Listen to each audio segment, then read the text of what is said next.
Good Saturday morning. It's Andy and Llewellyn from PCR Global, just out for our usual walk in the woods. Come on in, boy. What's now? What have I been thinking about? It's been an interesting week. I'm thinking about organisational resilience. There is a standard for it, British Standard 65000, 6500 or 65,000, whatever it is. I'm no good with numbers. But ultimately, organisational resilience. So a lot I talk about health and safety, risk management. We can talk about security, risk management, business continuity, crisis management, HR management, operational management. There's loads of different types of management. What we're actually talking about, if you look at them in isolation, that's all well and good. And a lot of the time you're going to need to look at those in isolation, by the way. You need to give them the time they deserve. But then when we start thinking at a higher level, we start thinking about organisational resilience, that's where they all come in.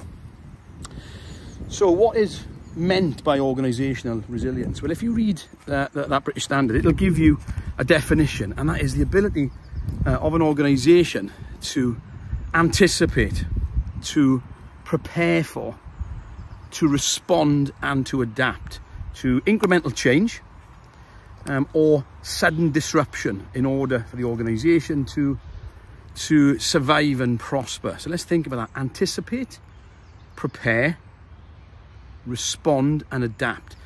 Importantly, that anticipate, it's quite easy to think about anticipation just being, you know, we're looking for the future. And if we link back to ISO 31000,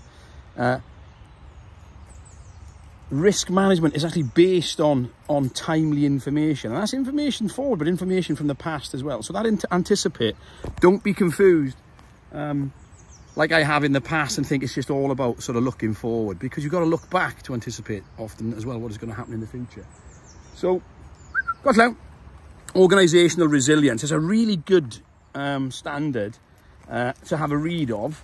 It's even better, I think, if you can understand that definition. I talk a lot about definitions and what it's like for me when I learn to understand them. So what is organisational resilience? It was the ability of an organisation, as I say, to anticipate, to prepare, to respond and to adapt. Then we've got to think about that incremental change. That's change that's happening over the time. You've got to have your finger on the pulse for your contexts. Remember, your internal context, your external context and your risk management context. You've got to have your finger on the pulse to identify that incremental change. But then also it's that sudden disruption as well. So incremental change, sudden disruption, we've got to have a finger on the pulse with those in order for us to adapt, survive and prosper. So that's it. Organisational resilience, something really good to have an understanding of, but obviously I would say a good benefit to really coherently understand the definition. Thanks for watching. Stay safe, stay healthy and stay productive.